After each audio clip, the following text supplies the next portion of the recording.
Assalamualaikum warahmatullahi wabarakatuh. Dewan juri yang terhormat dan Ihsan Yudis yang berbahagia, kami dari tim Felipe Nonet dengan saya Muhammad Fatih Alimam sebagai pembicara pertama yang akan mendudukan mosi dalam ranah legalisasi pernikahan beda agama di Indonesia. Adapun saudari Kirana selaku pembicara kedua dan akan dilanjutkan oleh pembicara ketiga kami yaitu saudara Zufar. Dan untuk pertama kalinya kami menolak mosi tentang legalisasi pernikahan beda agama di Indonesia. Negara Indonesia adalah negara kepulauan yang terbangun dari keberagaman suku, budaya, ras, dan agama.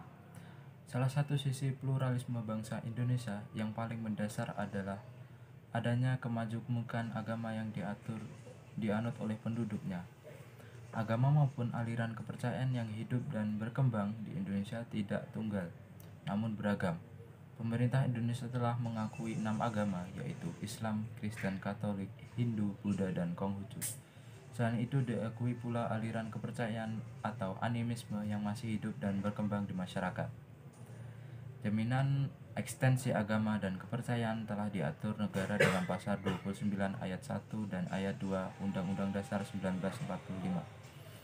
Beragamnya agama dan aliran kepercayaan di Indonesia dapat menimbulkan implikasi terjadinya perkawinan antara pemeluk agama dan aliran kepercayaan. Hukum positif di Indonesia telah memberikan payung hukum mengenai perkawinan yang terwujud dalam eksistensi Undang-Undang Nomor 1 Tahun 1947 tentang perkawinan. Peraturan Pemerintah Nomor 9 Tahun 1975 Pasal 2 Ayat 1 Undang-Undang Nomor 1 Tahun 1974 tentang perkawinan telah jelas mengatur bahwa perkawinan adalah sah apabila dilakukan menurut hukum masing-masing agama dan kepercayaan itu.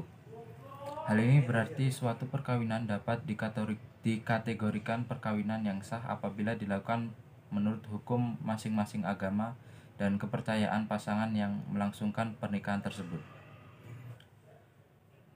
Dengan demikian, penentuan boleh tidaknya perkawinan tergantung pada ketentuan agama, karena alasan hukum agama dalam melaksanakan perkawinan merupakan hal yang sangat penting dalam Undang-Undang Nomor 1 Tahun 1974.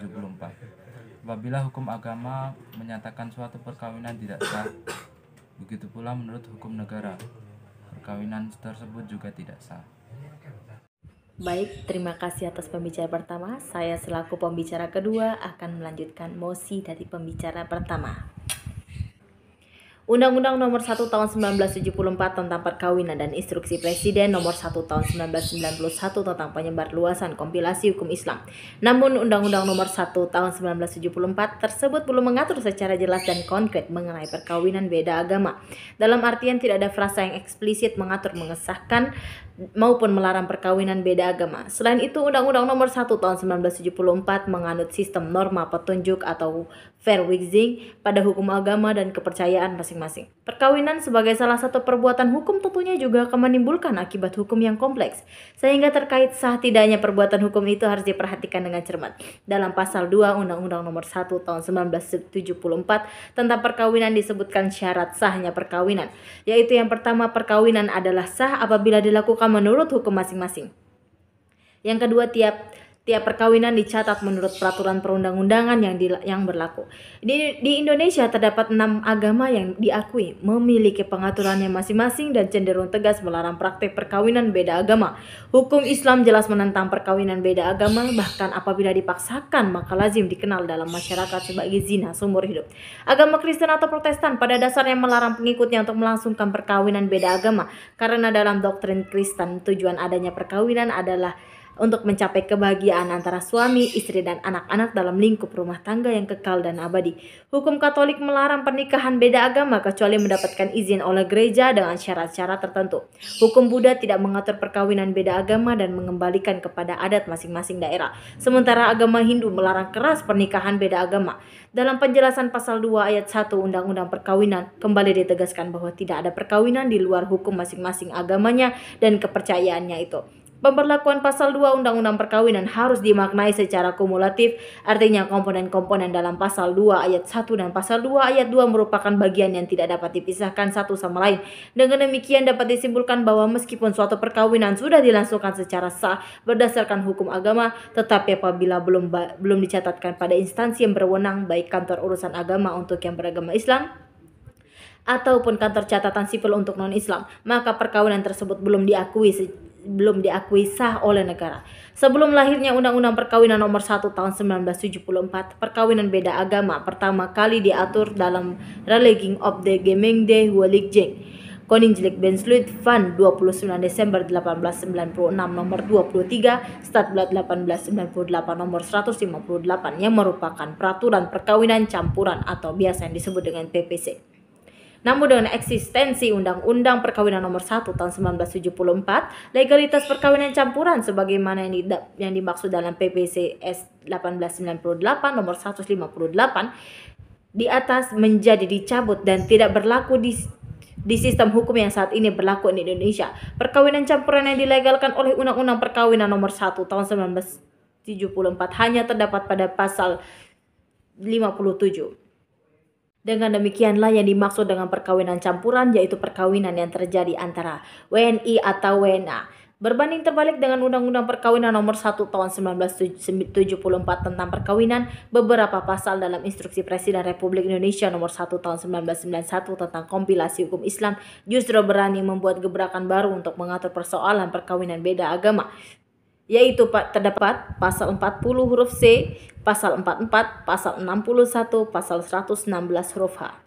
Melihat ketertinggalan Undang-Undang Perkawinan dalam mengatur persoalan perkawinan beda agama dibandingkan dengan kompilasi hukum Islam, maka penulis berpendapat bahwa perlu adanya upaya penyempurnaan terkait perkawinan beda agama dalam Undang-Undang Nomor 1 Tahun 1974 tentang perkawinan. Karena meskipun kompilasi hukum Islam telah mengatur perkawinan beda agama, namun yang menjadi problematika selanjutnya adalah kompilasi hukum Islam hanya dimuat dalam bentuk instruksi presiden dan bukanlah undang-undang maupun turunannya, sehingga tidak dapat termasuk dalam hierarki, sehingga agar lebih memiliki kekuatan mengikat, seharusnya undang-undang perkawinan dilakukan perubahan, utamanya dalam pasal 8 Undang-Undang Perkawinan yang mengatur mengenai larangan perkawinan agar menambahkan perkawinan beda agama sebagai perkawinan yang dilarang. Sekian dari saya, maka mosi ini akan dilanjutkan kepada pembicara ketiga. Assalamualaikum warahmatullahi wabarakatuh. Saya akan melanjutkan dari argumen pembicara kedua. Menurut Undang-Undang Nomor 23 Tahun 2006 tentang administrasi dan kependudukan, pasca lahirnya undang-undang ini untuk melegalisasi perkawinan beda agama seolah semakin terbuka lebar, yaitu dengan tersedia opsi mengajukan permohonan perkawinan beda agama ke pengadilan negeri akan mengeluarkan suatu ketetapan yang mengizinkan perkawinan beda agama dan memerintahkan pegawai kantor pencatatan sipil untuk melakukan pencatatan terhadap pernikahan tersebut dan akan dimasukkan ke dalam registrasi pencatatan pernikahan. Dan hakim ada pertimbangan untuk melatar belakangi itu, untuk mengabulkan permohonan itu. Yang pertama adalah pernikahan bisa dilakukan karena tidak ada larangan, meskipun dalam Undang-Undang Nomor 1 Tahun 1973 tentang UU Perkawinan.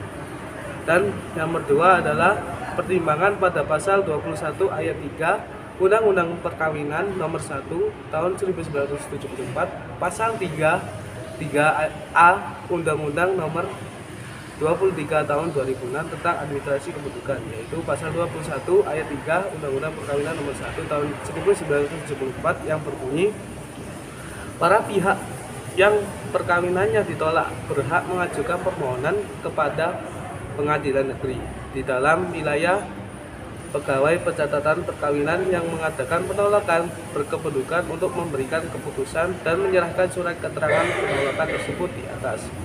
Disimpulkan bahwa kewenangan memeriksa dan memutuskan usulan perkawinan itu terletak pada pengadilan negeri.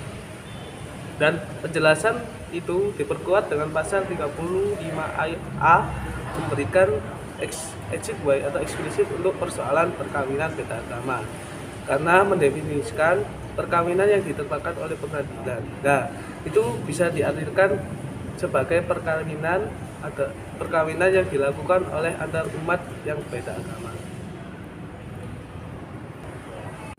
Selanjutnya pasal 36 mengatur bahwa dalam hal perkawinan tidak dapat dibuka dengan akta perkawinan. Pencatatan perkawinan dilakukan setelah adanya penetapan dari pengadilan negeri.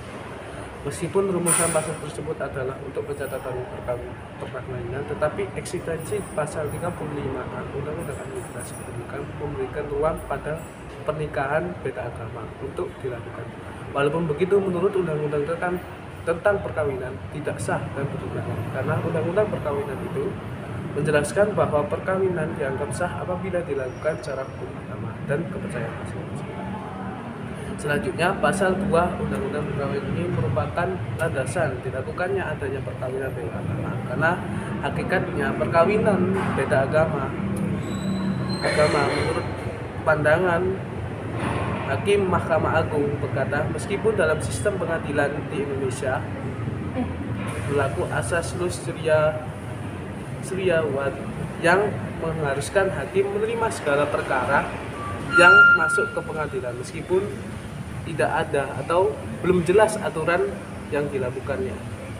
Dan hakim juga harus mempertimbangkan keputusan dari Mahkamah Konstitusi nomor 68 tahun 2014 yang pada pokoknya menolak permohonan soal pasal ini, yaitu tentang perkawinan, dan menegaskan kembali larangan perkawinan beda agama karena perbuatan tersebut merupakan legalisasi dari perbuatan zina. Hakim juga memahami bahwa hakikat perkawinan harus pasal 1 Undang-Undang Nomor 1 Tahun 1974 sebagai ikatan lahir batin antara seorang pria dan seorang wanita sebagai suami istri dengan tujuan membentuk keluarga atau rumah tangga yang bahagia dan berdasarkan ketuhanan yang Maha Esa.